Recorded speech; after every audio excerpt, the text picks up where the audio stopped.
you're alive. What's wrong with you, Mark? Why did you call me Mark? That must be very difficult. The voice in your head.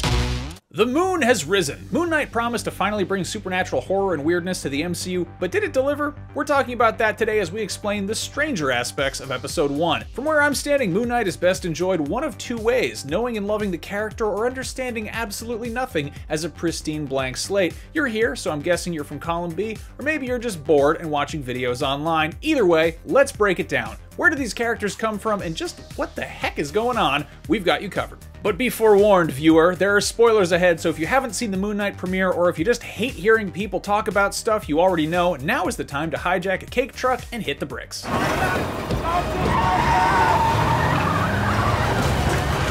Let's get into the characters and their original interpretation. Interestingly enough, the show does not start on Moon Knight's dominant personality, Mark Spector, the quote-unquote original who's present for the comics origin story. Instead, we focus on Stephen Grant, a meek and gentle British man working in a gift shop who's also a departure from his comics persona. There, Stephen Grant is Mark Spector's first alternate personality to develop, a millionaire who actually invested Mark's savings to great success, funding Moon Knight's whole operation, which sounds really nice. He's kind of like a Bruce Wayne type, but comic Stephen is in absolute contrast to the version we see in Episode 1, so either they're not using that characterization at all, or the alternate personality has an alternate personality.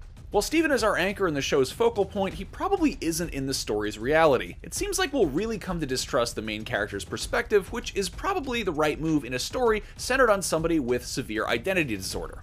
As for American Mark Spector's comic history, he'd actually had mental health struggles and dissociative identity disorder from an early age when he was first chosen by Khonshu to be Moon Knight. Khonshu and Mark's first meaningful interaction didn't occur until grown-up Mark was near death while working as a mercenary in northern Sudan near Egypt. Another mercenary betrayed his group, leaving Mark fatally wounded, where he was approached by Khonshu and agreed to serve him in exchange for his life.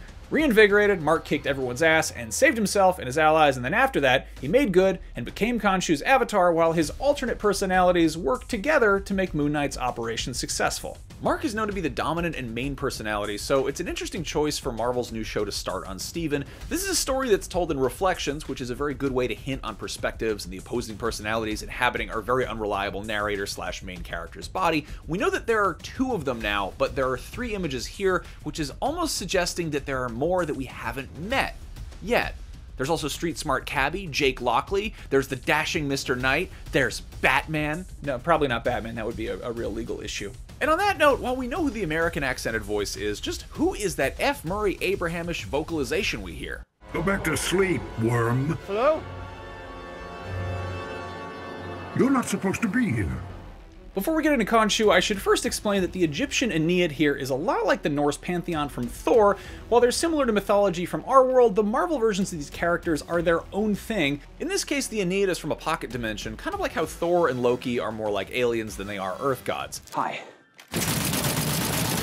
In the case of Moon Knight, Stephen is conveniently something of an expert on the topic. They've got 7 gods here, and the Aeneid has 9. Well, actually, Stephen, if we're going by what's in the comics, there are way more. There are about 18 of the Aeneid members, aka Heliopolitans, who show up in the comics. Some of the A-Team who might play a part in the show are, of course, Osiris, the god of the dead, Ra, the sun god, Anubis, the jackal-headed god of the afterlife, and, you know, that thing that was chasing Stephen around in the museum. And then, of course, there's Khonshu, the god of the moon, who's a creepy, tall bird skull guy, and he's basically Moon Knight's boss. Khonshu is typically depicted at being at odds with the sun god, Amun-Ra, who is also sometimes framed as his dad, which makes about as much sense as most mythology, which is generally bonkers. He's also all about protecting those who travel at night, and he represents insubordination and vengeance, so really just the kind of perfect storm for the patron of a nocturnal superhero. Now, he can't enact his will on Earth. Khonshu can choose avatars, or Moon Knights, if you will, and he bestows them with his supernatural powers, which include very high pain tolerance, prophetic visions, and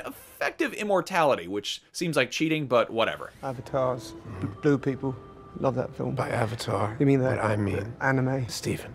It should be noted that Khonshu is not necessarily morally good or correct or even a nice guy. He can be temperamental, antagonistic, and even insecure, lashing out at his avatars and taking over their bodies when he feels like it. But if you've read basically any mythology, this is pretty common for deities who frequently behave like obnoxious celebrities with magical powers. Another figure we should be aware of is Ammit, the shadowy figure revered by the members of the scary cult chasing Stephen around. Ammit is also known as the Devourer of the Dead and resembles a humanoid crocodile.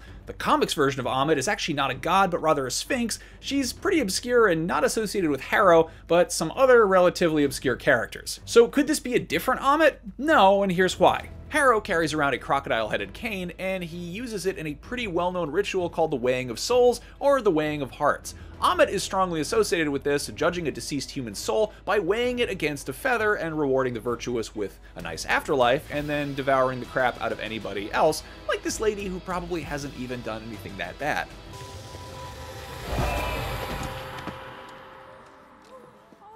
Brutal. Again, Ammit is not really depicted as a god or a member of Marvel's Aeneid, but it's also not above Marvel Studios to take some liberties with the source material for the sake of the MCU. Either way, Harrow's cult seems to worship Ammit as a symbol of divine justice and order, which brings us to our next topic.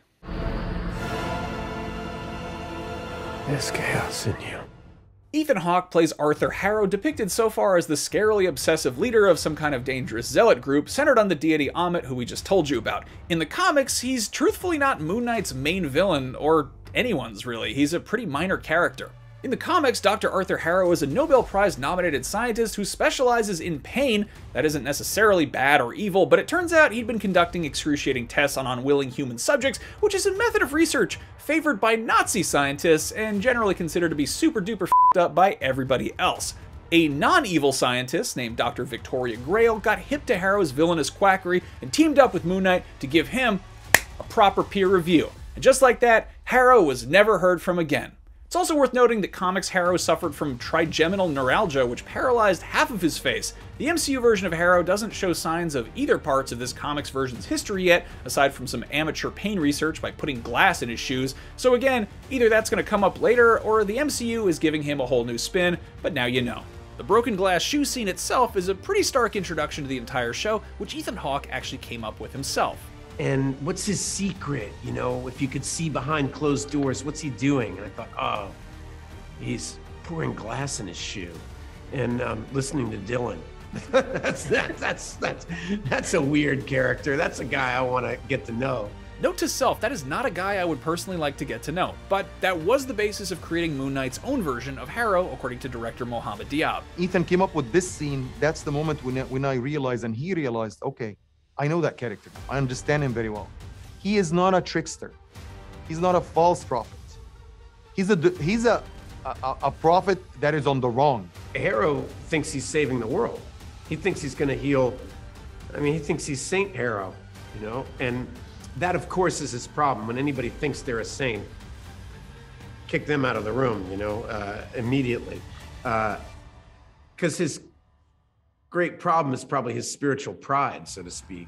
And did it suck for you? Getting rejected from the Field of Reeds?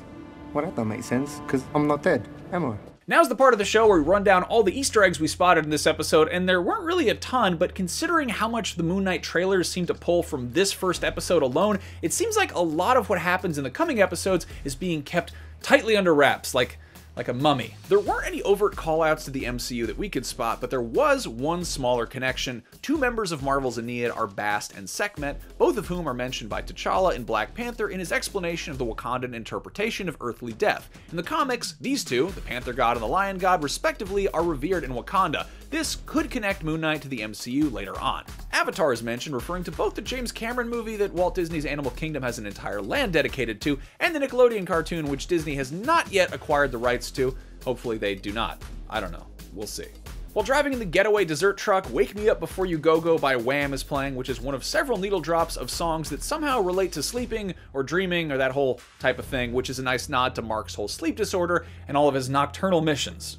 You know, his nocturnal superhero missions as Moon Knight.